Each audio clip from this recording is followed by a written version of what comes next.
días. Ánimo. Bueno, estamos iniciando la semana. Estuvimos en Veracruz, en Hidalgo, en San Luis Potosí y en Tamaulipas, viernes, sábado y domingo.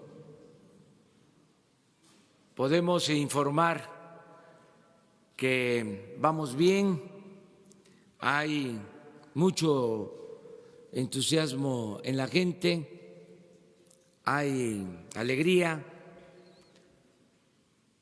y esto tiene que ver con el hecho de que ya están bajando los programas, ya se están recibiendo las ayudas, los apoyos, todo el programa de bienestar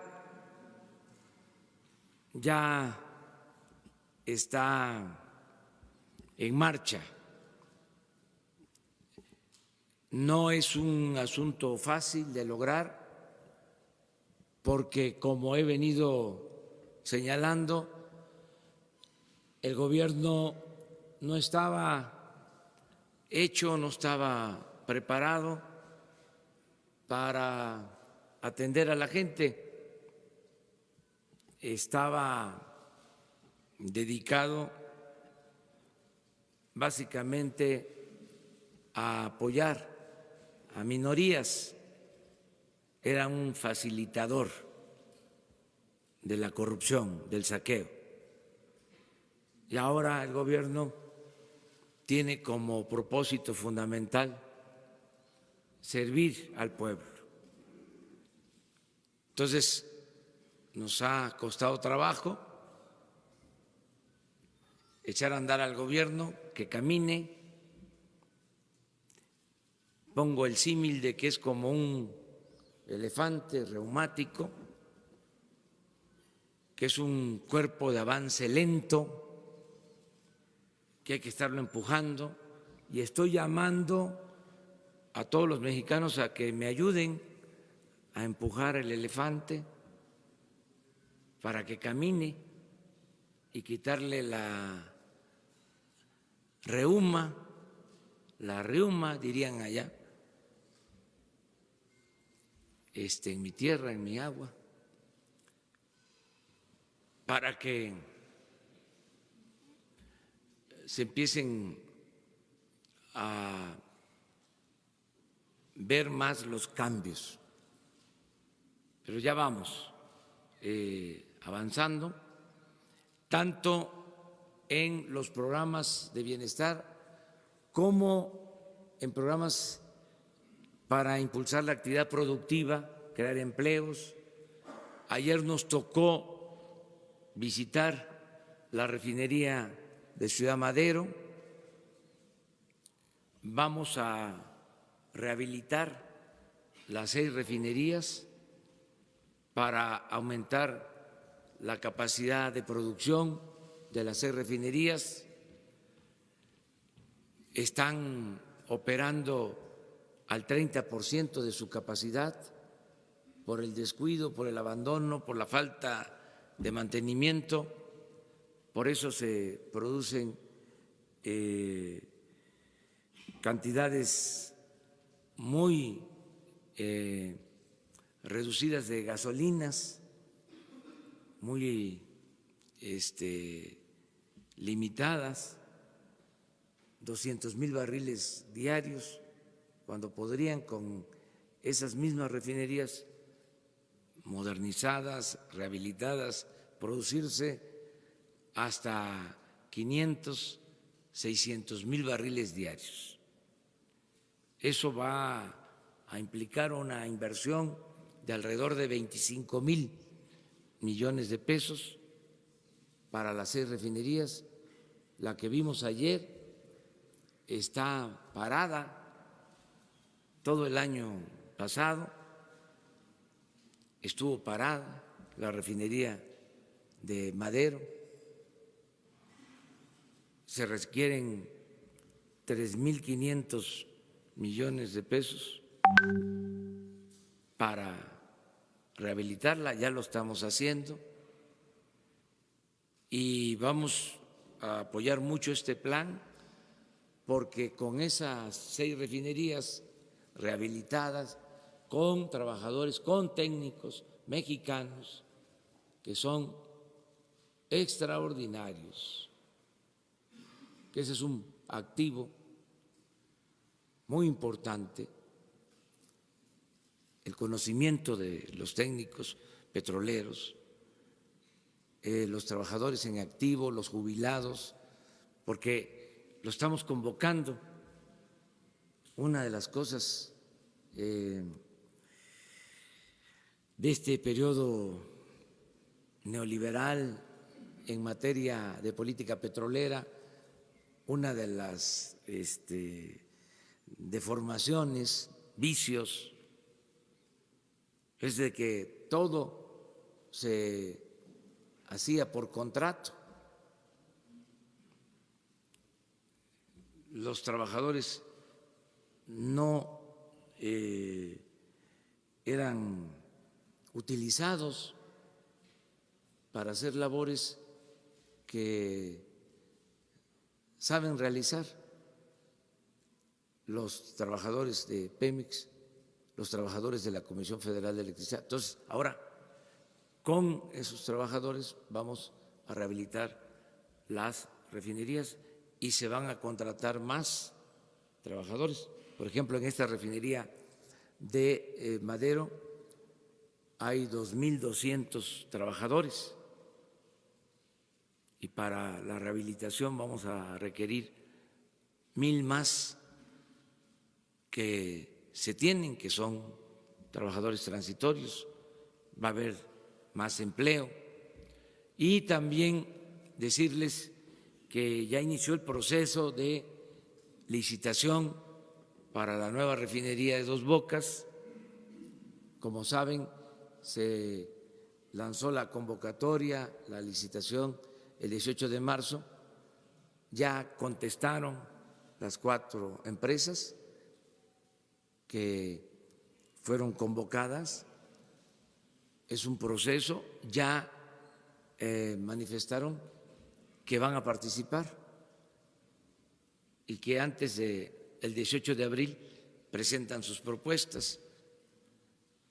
Entonces vamos bien, esta nueva refinería va a significar una inversión de 150 a 160.000 millones de pesos, pero con las 6 refinerías rehabilitadas y la nueva refinería vamos a poder ser autosuficientes, no comprar la gasolina en el extranjero y vamos a reducir los costos de los combustibles, el precio de los combustibles. Ese es el plan que tenemos.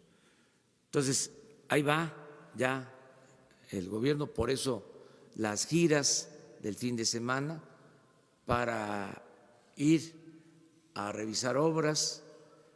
Ahora, este fin de semana lo vamos a dedicar a Jalisco, a Michoacán y regresamos a Guerrero porque vamos a estar el domingo próximo en la inauguración del Tianguis Turístico de Acapulco, pero vamos a iniciar la gira en Guadalajara supervisando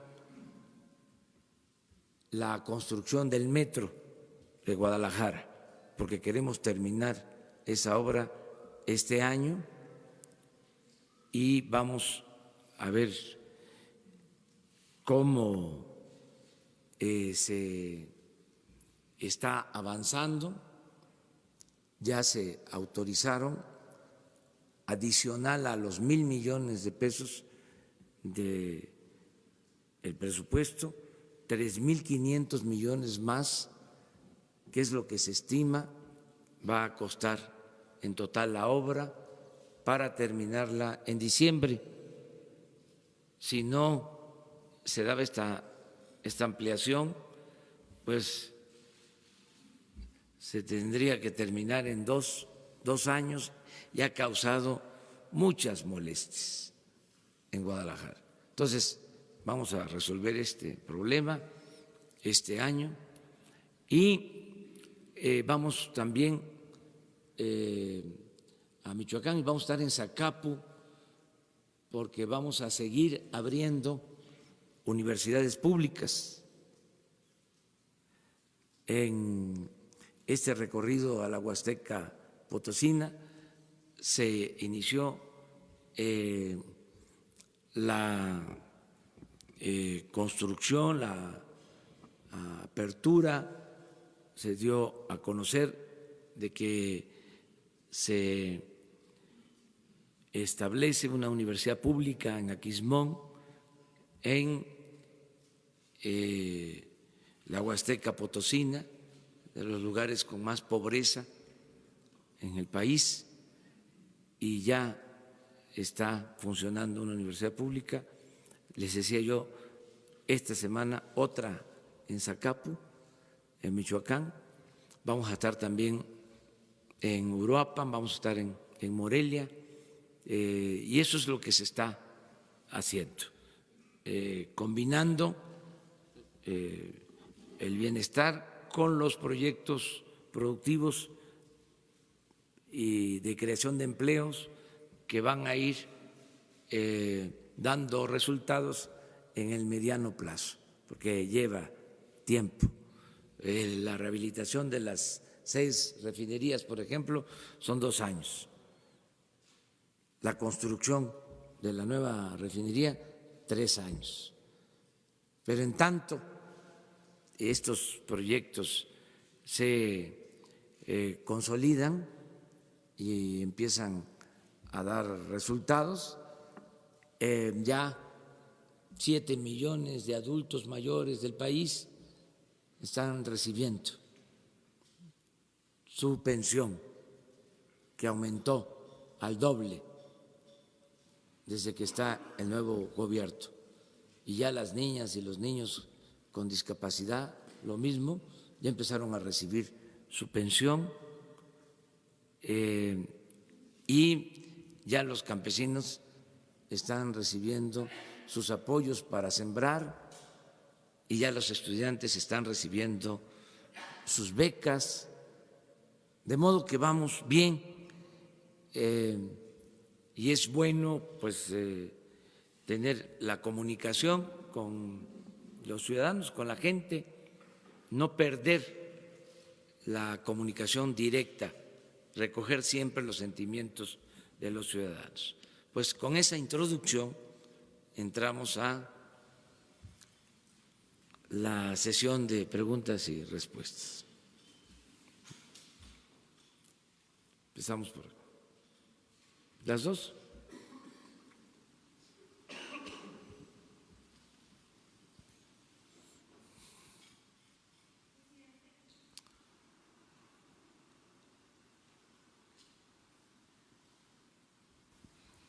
Presidente, buenos días. Shaila Rosagel, corresponsal del Grupo Gili, El Imparcial, La Crónica y Frontera. Le tengo 2 preguntas, presidente. La primera pregunta se refiere a un caso de un periodista desaparecido. Bueno, mañana 2 de abril cumple 14 años de desaparecido Alfredo Jiménez Mota, periodista del Imparcial, desaparecido en Hermosillo, Sonora. El Grupo Gili solicitó información a la Fiscalía General de la República sobre cómo va el caso, de los avances, y bueno, no se nos dio información. La Comisión Nacional de Derechos Humanos nos dice que no hay avances y piden a la Fiscalía de esta nueva administración agotar todas las líneas de investigación en el caso de Alfredo. ¿Cuál es su postura, presidente, de que de 176 carpetas de investigación analizadas por la Comisión Nacional de la pasada administración, en solo 17 casos hay una sentencia con 90% de impunidad en el asesinato y desaparición de periodistas? ¿Su administración dará seguimiento a las carpetas de investigación aún impunes, como el caso de Alfredo y de otros periodistas? Gracias. Desde luego que sí, y pues la comisión para atender a víctimas de la violencia, desaparecidos, tiene que hacerse cargo de esta solicitud y pedir a la Fiscalía General que se informe y no cerrar ningún expediente, mantener abiertos todos estos casos y siempre estar pidiendo información y sobre todo exigiendo que la autoridad competente actúe y no se archiven estas denuncias. Yo quiero recordarles que cuando envié la terna para la elección del fiscal general, pensé incorporar a Alejandro Gertz Manero, que originalmente no se había pensado que formara parte de la terna. Habíamos pensado en el maestro Batis y en la licenciada de Gives,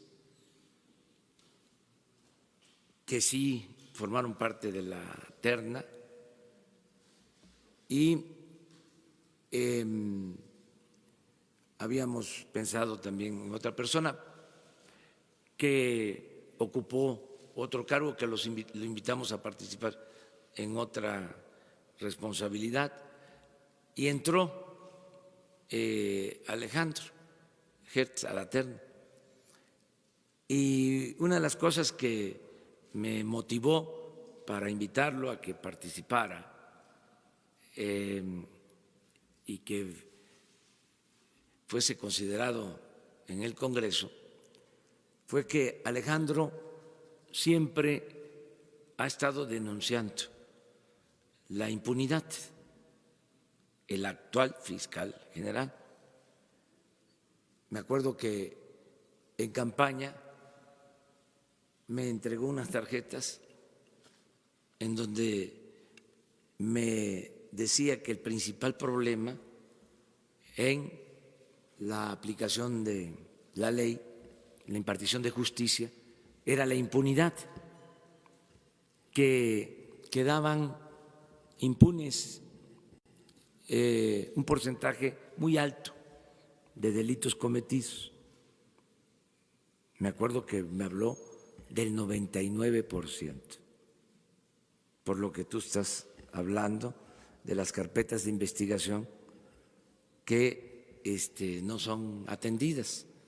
Entonces, ahora que Alejandro es el fiscal general, tengo confianza de que esto vaya cambiando. Creo que es la mejor persona, es un agente consciente de que no debe de haber impunidad y estoy seguro que está haciendo todo para que funcione bien la Fiscalía General. Debe de estar ahí limpiando. No tengo información, pero supongo, porque no funcionaba la antigua Procuraduría General de la República. Entonces, es una etapa nueva y hay que estar ahí planteando que se atiendan estos asuntos. Presidente, entonces los compañeros de Alfredo y su familia podemos tener la esperanza de que se puede llegar a la verdad en este caso. Sí, y desde ahora nosotros vamos a pedirle a la Fiscalía General un informe del estado en que se encuentra la investigación sobre Alfredo, que ha sido o que está desaparecido. Una segunda pregunta, presidente. ¿Qué informe tienen de que aumentaron los tiempos de cruce en puentes internacionales en la frontera de México con Estados Unidos? Hay reportes de largas filas en Chihuahua y de un cruce lento en Nogales, Sonora, al dirigirse hasta Estados Unidos. ¿Hay una amenaza de cierre de garitas total o por secciones de la frontera? ¿Cómo actuará el gobierno mexicano si se da esta situación? Gracias. Bueno, no tengo ese informe, o mejor dicho, no está reportado que haya un tránsito lento en la frontera. Es el informe que yo tengo acerca de lo de las garitas de la frontera.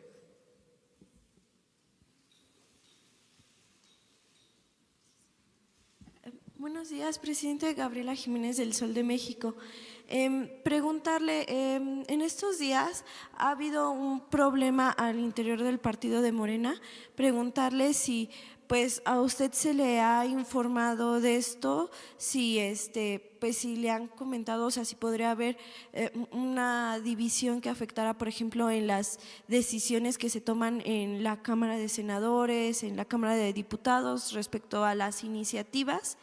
Y pues si usted haría un llamado precisamente a la unidad para que se ponga por encima el interés de la Cuarta Transformación sobre los intereses por candidaturas políticas. Gracias. Sí, yo tengo licencia, tengo permiso en mi partido. No estoy participando en cuestiones partidistas, tengo la encomienda de representar a todos los mexicanos. Es distinto el trabajo en el partido que el trabajo en el gobierno, son cosas diferentes. Partido es, como su nombre lo indica, una parte, gobierno es todo. Yo represento a todos los mexicanos y como distintivo del nuevo gobierno hemos establecido el que no hay partido predilecto, preferido, no hay sindicato predilecto, preferido, no hay medio de comunicación predilecto, preferido, mucho menos grupos de intereses creados, preferidos, predilectos. Eso ya se terminó. Entonces no me corresponde atender asuntos de grupos, de sectores, de partidos, nada de política partidista, de facciones. El gobierno no tiene esa encomienda, no es para eso. Entonces no sé qué esté sucediendo y la verdad no me entero, no me dicen nada. Agradezco que me respeten mis compañeros, compañeras, no me tratan esos temas. Además, como se dice coloquialmente, ¿a qué horas? Ya no tengo tiempo. Tengo que ocuparme de otros asuntos.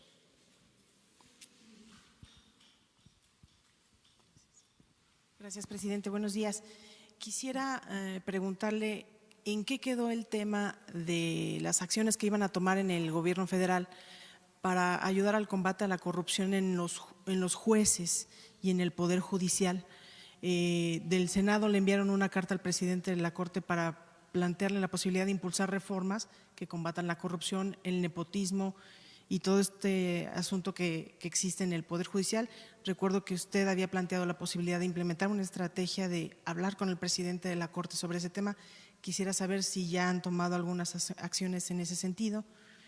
Y por otro lado, también preguntarle, presidente, en el caso de las indagatorias que lleva la Fiscalía para la estafa maestra, se han presentado acciones o se ha ejercido acción penal en contra de funcionarios menores que podrían resultar ser chivos expiatorios en una indagatoria tan grande y sin embargo a los funcionarios de mayor nivel ni siquiera se les ha citado para este tema. ¿Y cómo ve su gobierno este asunto? Bueno, acerca de lo primero, con respeto a la autonomía, a la independencia del Poder Judicial, sí estamos pidiendo que actúen y se evite la corrupción al interior del Poder Judicial, con los procedimientos y con los órganos que tiene este poder autónomo, y hemos estado manteniendo comunicación con los ministros de la Suprema Corte de Justicia. Y yo espero que se avance para que se limpie de corrupción el Poder Judicial, siendo muy respetuosos de que se trata de un poder, insisto, autónomo e independiente. ¿Ha tocado este tema con el presidente de la Corte?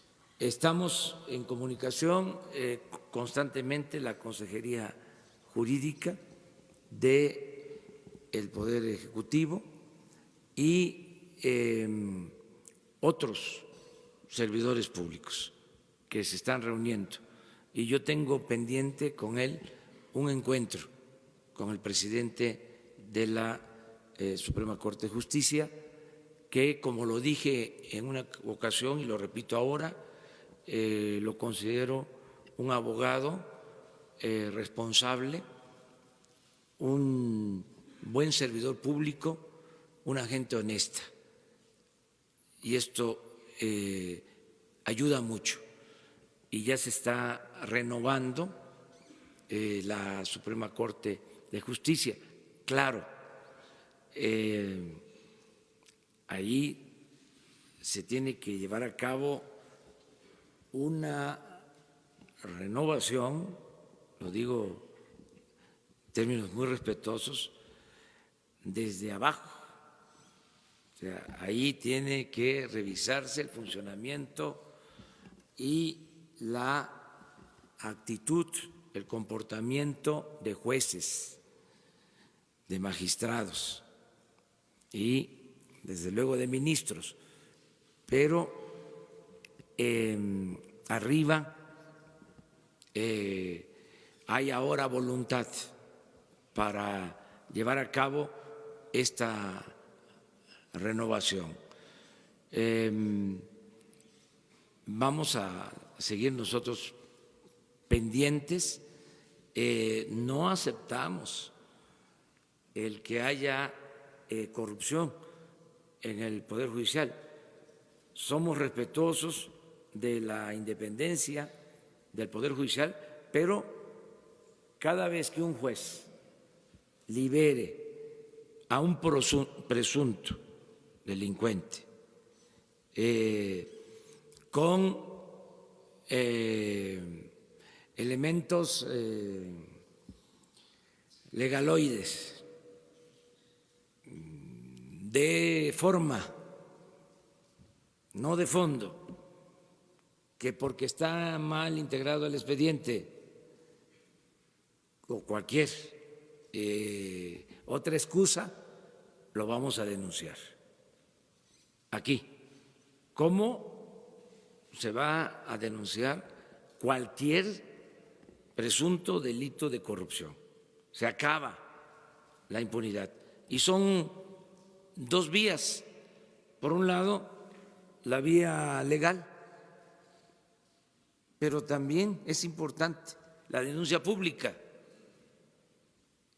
Ayuda mucho el que todos participemos para no permitir la corrupción, que todos denunciemos, que todos actuemos como guardianes, todos los mexicanos, todos los ciudadanos.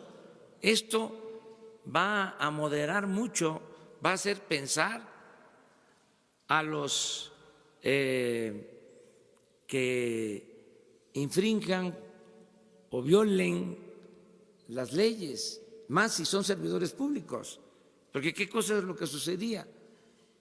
Robaban, abusaban de autoridad, de su autoridad, y ni siquiera perdían su respetabilidad. ¿Qué es lo que se decía antes? Que el ladrón era el que se robaba una gallina, el que se robaba un pavo, porque se robaba una bolsa en el mercado. Y los grandes ladrones ni siquiera perdían su respetabilidad. Es más, hasta se les ponía de ejemplo. Se les decía, no en todos los casos, pero sí a veces a los hijos, estudia para que cuando seas grande seas como don fulano, un reverendo ladrón. Eso se tiene que acabar. Entonces, llamar a las cosas por su nombre. Entonces, esto va a ayudar mucho. ¿Qué fue lo segundo que me preguntaste? Los chivos expiatorios en la estafa maestra que se está cocinando. Que no a haya funcionarios chivos menores. expiatorios, que se acaben los chivos expiatorios, denuncia a todos. Por eso, precisamente, estoy planteando que si queremos atender el desastre, la bancarrota, el gran fracaso de la política económica neoliberal y sobre todo el saqueo que implicó, tendríamos que empezar por los de mero arriba, los expresidentes, Salinas, Zedillo, Fox, Calderón, Peña Nieto, no chivos expiatorios, como era la costumbre. Por eso estoy planteando que cuando se reforme el artículo 35 de la Constitución, si así se decide, si es necesario, si es conveniente, si así lo creen los ciudadanos, pues que se haga una consulta, pero que vayamos arriba siempre, nada de chivos expiatorios. Entonces es un cambio, la nueva administración, en el nuevo gobierno. Entonces, en lo que corresponde a nosotros, todas las denuncias tienen que ir dirigidas a castigar a los de arriba y a los de abajo, pero no solo a los de abajo, sino no permitir la corrupción, cero corrupción y cero impunidad. Entre los de arriba, aunque esté gente como Rosario Robles, por ejemplo.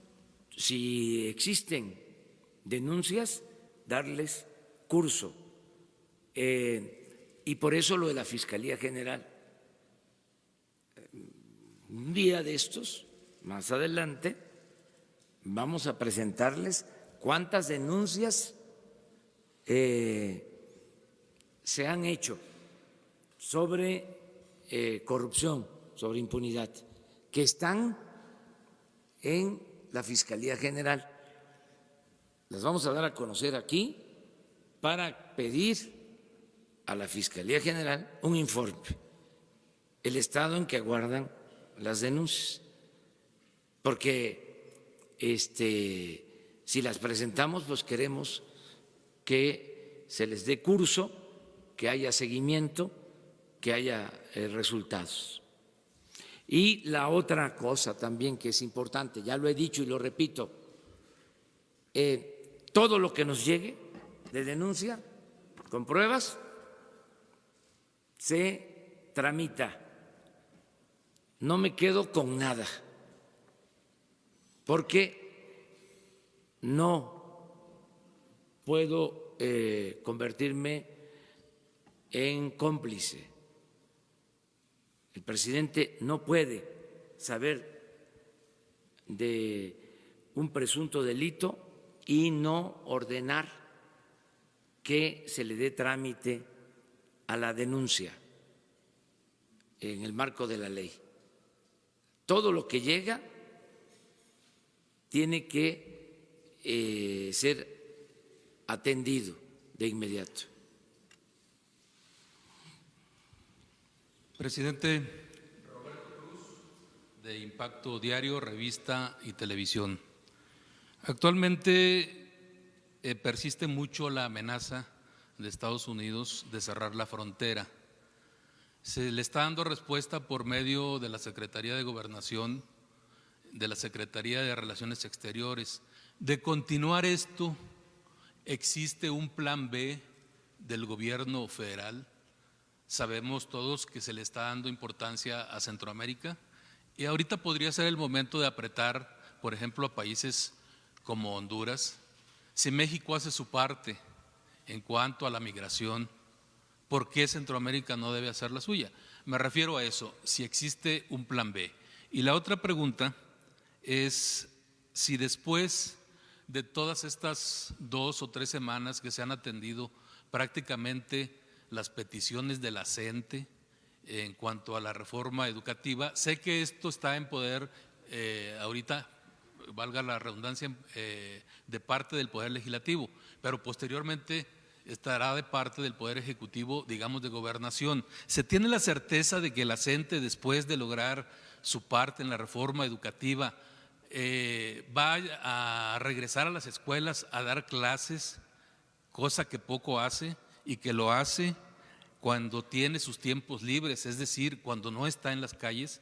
Esas son mis 2 preguntas, lo de migración y lo de la CENTE. Muchas gracias, presidente. Estamos ayudando en todo lo que es el flujo migratorio por nuestro país, porque no es un asunto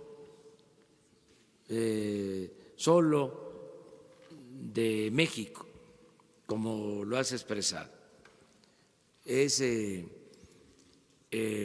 una migración que viene de Centroamérica, de otros países, porque no se están atendiendo las causas. Es decir, la gente no tiene oportunidades de trabajo, hay pobreza, hay inseguridad, hay violencia. La gente se echa a andar, emigra por necesidad y por violencia. Entonces hay que atender las causas. Nosotros estamos promoviendo el que haya cooperación para el desarrollo y que los mexicanos puedan trabajar en sus comunidades de origen, y lo mismo nuestros hermanos centroamericanos. Ese es nuestro plan. Presidente, pero por ejemplo, si se llega el momento de cerrar la frontera, el problema se ampliaría al empresariado, por ejemplo. Pero no, no quiero adelantar vísperas. Perfecto. O sea, decirles que estamos ayudando, no vamos a confrontarnos con el gobierno de Estados Unidos. Ya me lo recomendaron mis asesores internacionalistas en Poza Rica. Le pregunté a la gente si querían que contestáramos cuando se hace mención de México, y me dijeron que no. Y fue así, unánime.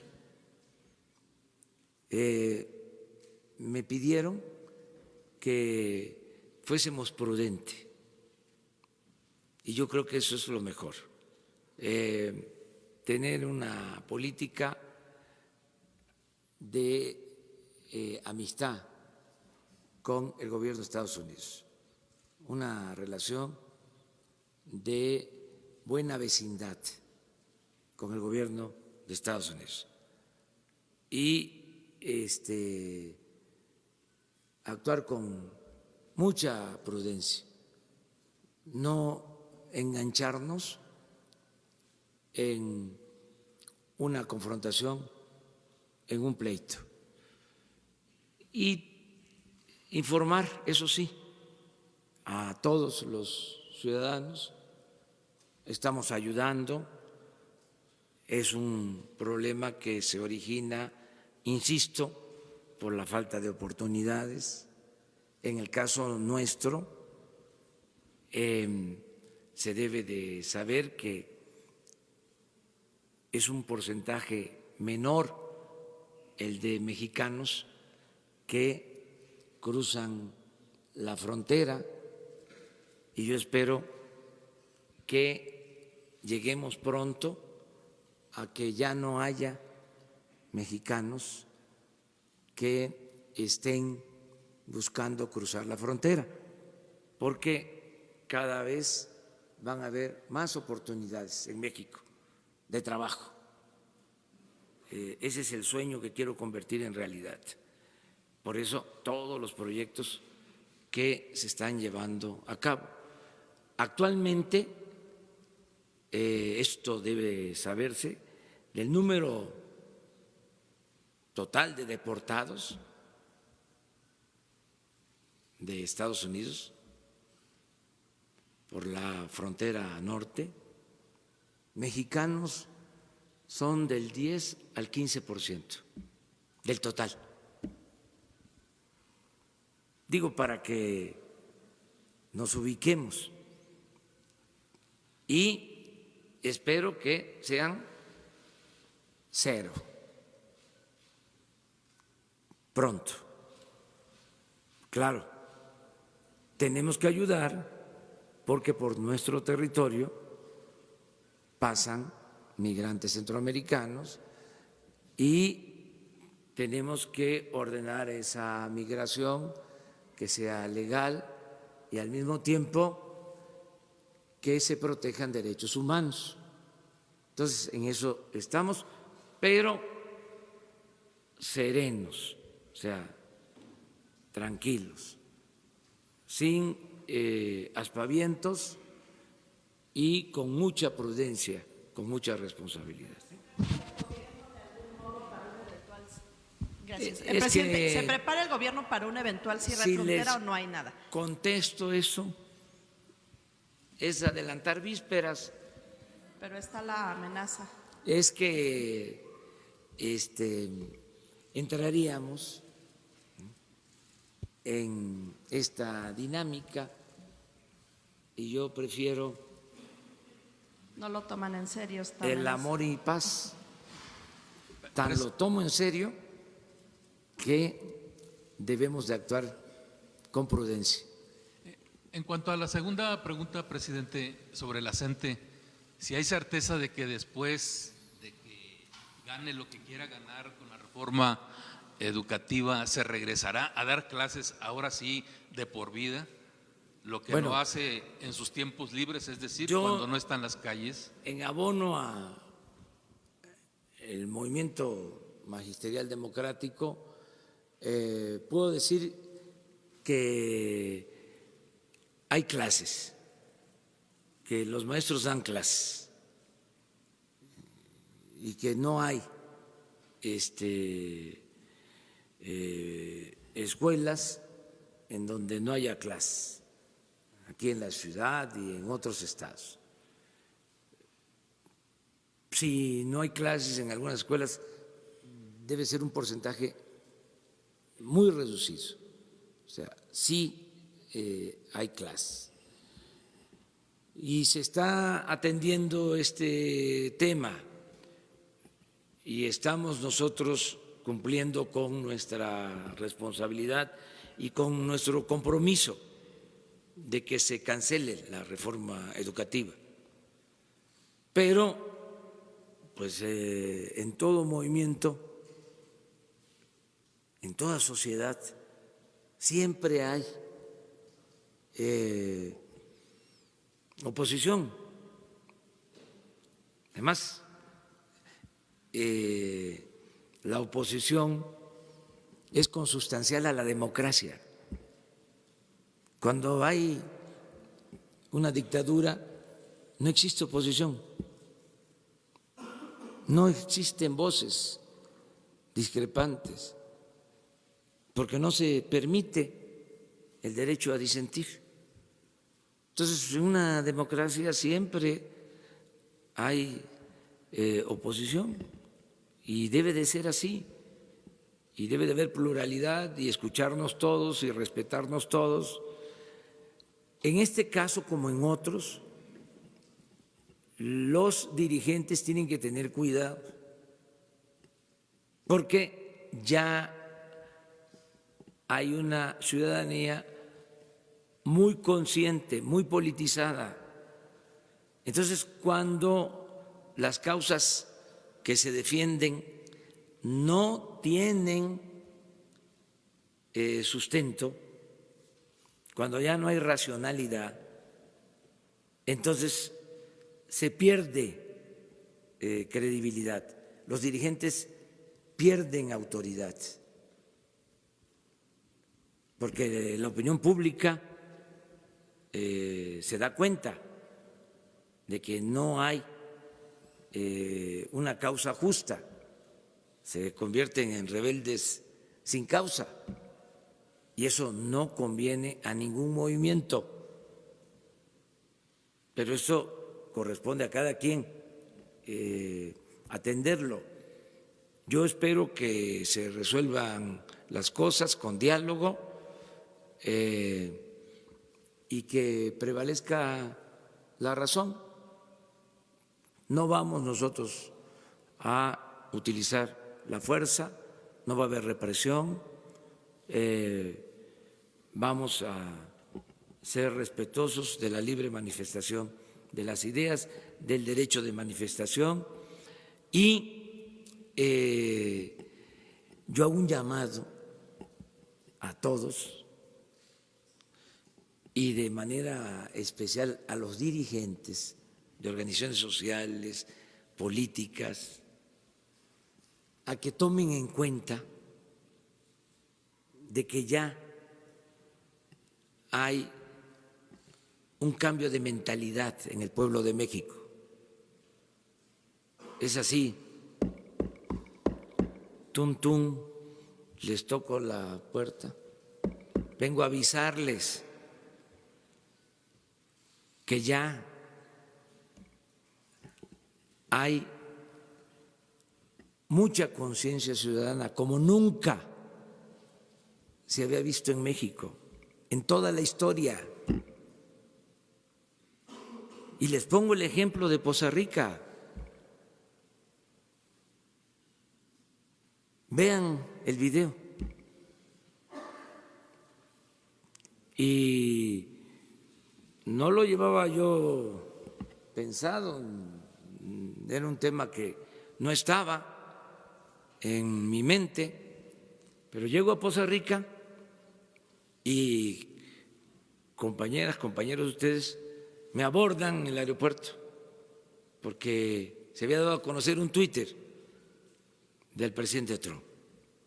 Me quedé con eso. Me voy al acto y estoy hablando de el propósito que en Veracruz se den empleos, porque se cayó en el absurdo, siendo Veracruz un estado con tantos recursos naturales, es como una república Veracruz, tiene de todo, 700 kilómetros de litorales, tierras fértiles, agua, petróleo, gas. Bueno, en los últimos tiempos salieron de Veracruz, emigraron más de 1 millón de veracruzanos a trabajar en las ciudades fronterizas y del otro lado de la frontera, con tanto potencial económico, porque se abandonó por completo el Estado, como se abandonó el país, se abandonó el campo. Entonces estoy hablando de que ahora, con el programa Sembrando Vida, son 150,000 hectáreas en Veracruz, 60,000 empleos permanentes, solo en un programa en Veracruz. Y estoy hablando de que el propósito es que la gente ya no emigre. Y entonces se me viene, ¿no?, a la mente lo de el mensaje del presidente Trump. Y le pregunto a la gente, y la gente responde No, pero no hubo un voto y eran como 4 o 5 mil personas, si no es que más. Ahí está el video. Entonces, ¿ante qué estamos? ¿Qué es lo que está sucediendo? Pues hay un nivel de conciencia política como nunca. Entonces, si alguien quiere pasarse de la raya, si piensan que se puede manipular a la gente, que se puede engañar a la gente, pues se va a equivocar. Anoche, por ejemplo, me enteré, no sé si sea cierto, porque hasta anoche me enteré, que hace 4 días el presidente de un partido conservador fue a la OEA a denunciarme porque pretendo reelegirme. Pero independientemente del absurdo de la denuncia, lo que me llamó la atención es que me enteré 3 días después. ¿Esto qué significa? Pues que nadie toma en serio un acto de esa naturaleza. Entonces, se hace el ridículo. No está de más dar un consejo, pues, a nadie, ¿no? Con todo respeto. Pues ese es mi punto de vista, que no se expongan, que los dirigentes no se expongan, que respeten a la gente y hay que avisarles, ayúdenme a avisarles, hay que mandarles, ya no hay telegramas ahora, sí hay correos electrónicos.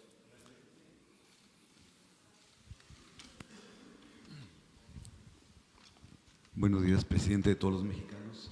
Carlos Pozos, de Líderes Mexicanos y Petrolera y Energía. Presidente, la semana el exgobernador Arturo Núñez, quien se compró un dron fantasma de 20 millones y se enriqueció.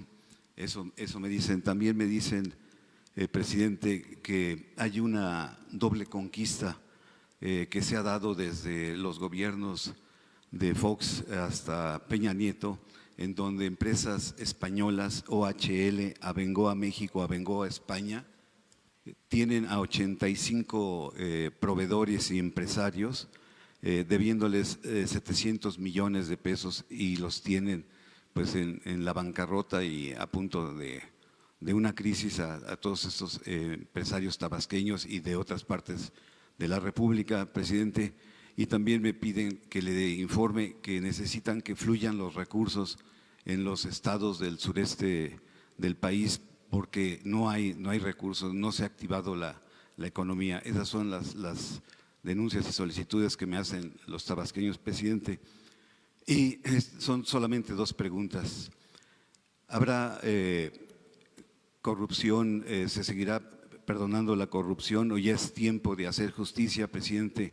Se debe de investigar a Javier Hinojosa Puebla, exdirector de PEP, de todas las propiedades que tiene en Yucatán, Tabasco, Ciudad del Carmen, incluso hasta una hacienda de un exservidor público que ganaba 300,000 pesos y que con esos ingresos tiene esas cantidades y transferencias a paraísos fiscales en el mundo. Esa sería mi primera pregunta. Y mi segunda pregunta, usted nos comentó que en marzo iba a presentar un plan de evasión a impuestos a los factureros que tienen su búnker en Polanco. ¿Qué hay de ese plan que la verdad es otro de los cánceres para la economía de su administración? Gracias. Muy bien, mire, si hay denuncia en contra de este funcionario o exfuncionario, debe mantenerse y debe de dársele curso, debe atenderse. Voy a ver de qué se trata, ¿sí? Voy a informarme si existe la denuncia, si está en la Fiscalía General, y aquí yo le informo sobre este tema, si existe esa denuncia, y si no, pues ya la función pública, porque todos los servidores del gobierno federal, sobre todo los secretarios, subsecretarios, tienen la encomienda, se les pide, se les solicita que estén pendientes de esta conferencia, de este diálogo circular, para estar atendiendo todo lo que ustedes expongan en nombre de los ciudadanos. Entonces, ya la secretaria de la Función Pública seguramente está tomando nota de lo que estás planteando sobre esta denuncia, posible denuncia del exfuncionario de Pemex. Acerca de las empresas de España, es lo mismo, tienen que presentarse denuncias. Yo no quiero que se vaya a malinterpretar. Ahora hubo algunas diferencias por un planteamiento que hicimos y no quiero que se vaya a pensar que por eso vamos nosotros a afectar a empresas españolas. No actuamos de esa manera, pero si existen denuncias de corrupción, pues tienen que atenderse. Trátese de quien se trate, sea de personas en lo individual o de empresas nacionales o extranjeras. Se termina la corrupción, abusaron mucho, se dedicaban a saquear.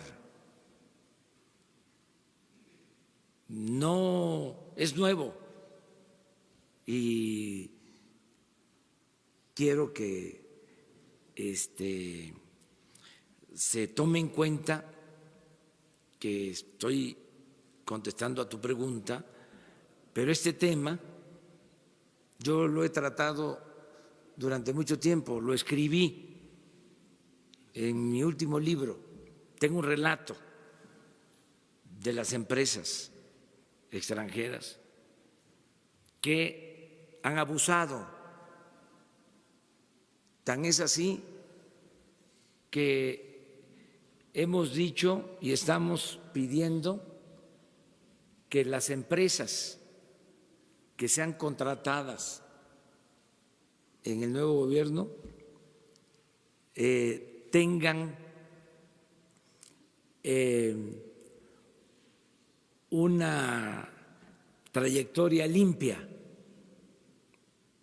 Empresas con antecedentes de corrupción no van a recibir contratos, sean mexicanas o extranjeras. Se acaba la corrupción. Nada de Odebrecht o esos malos ejemplos. Se termina eso. Incluso ayer hablábamos en el caso de la nueva refinería, que la empresa que gane, yo voy a hablar personalmente con el presidente del país, de la empresa, de que se trate, o con el primer ministro, para pedirle que le recomiende a la empresa que cumpla y que actúe con responsabilidad, independientemente de los contratos y de todo el procedimiento legal, que debe de ser estricto para que no haya incumplimiento de contratos, porque lo que suele pasar es que dejan las obras a medias, a la mitad, inconclusas, o se hace una estimación de presupuesto por una cantidad y resulta que luego amplían el presupuesto o solicitan más y se les autoriza y la obra termina costando el doble o el triple de lo que significó el contrato original. Todo eso se va a eliminar. Entonces, es la respuesta. En el caso de ser una empresa estadounidense, hablaría con el presidente Donald Trump. Sí, lo mismo, con el presidente Donald Trump, con el presidente de España, con el primer ministro de Canadá, con la empresa de que se trate, hablaría con su gobierno para pedirle eso, decirle queremos un aval moral del gobierno para que la empresa cumpla. Y lo mismo en el caso de las empresas mexicanas, porque hay muchas obras tiradas, inconclusas. Entonces estamos cambiando sobre este procedimiento. Y el tema de evasores, presidente. Tienes razón, tenemos esa asignatura pendiente. Vamos a preparar el informe. Sí, vamos a preparar el informe. Yo me tengo que ir porque voy a desayunar, sí, una guajolota, con atole, pero antes, Elenita,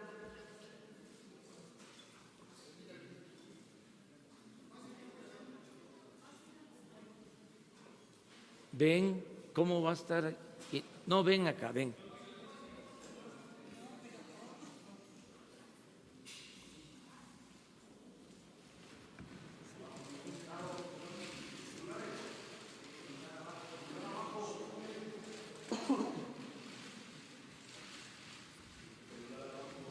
Nada más para terminar, miren quién nos visita, la mejor escritora de nuestro país, esta mujer que es puro corazón,